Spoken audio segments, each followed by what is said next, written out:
আউলিয়ায়ে কেরামের আদর্শ ও পথ নির্দেশ অনুসরণ করলেই সমাজ সুন্দর ও সুশৃঙ্খল হতে পারে বলে মন্তব্য করেছেন বাংলাদেশ জমিয়তে হিজবুল্লাহর আমির ও সারসিনা দরবার শরীফের পীর সাহেব কেবলা আলহাজ হজরত মাওলানা শাহ আবু নসর নেসারউদ্দিন আহমদ হোসাইন।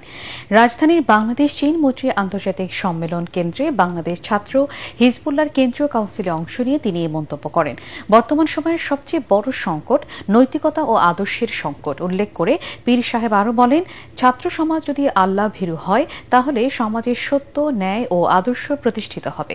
এ সময় সংগঠনের সাবেক ও বর্তমান কেন্দ্রীয় নেতৃবৃন্দ, সারা দেশের প্রতিনিধি, পর্যবেক্ষক ও অতিথিরা উপস্থিত ছিলেন।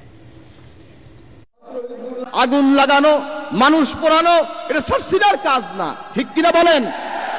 এটা মুসলমানদের কাজ হতে পারে না।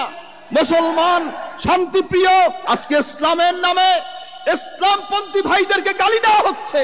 এটা কি মুসলমানি অভ্যাস হতে পারে? পারে না। এই আদর্শ তোমাদের নয়। মুসলমানদেরকে গালি দেওয়ার আদর্শ হলো ইহুদিদের, নাসারাদের, বেদিনের, ঠিক কিনা বলো?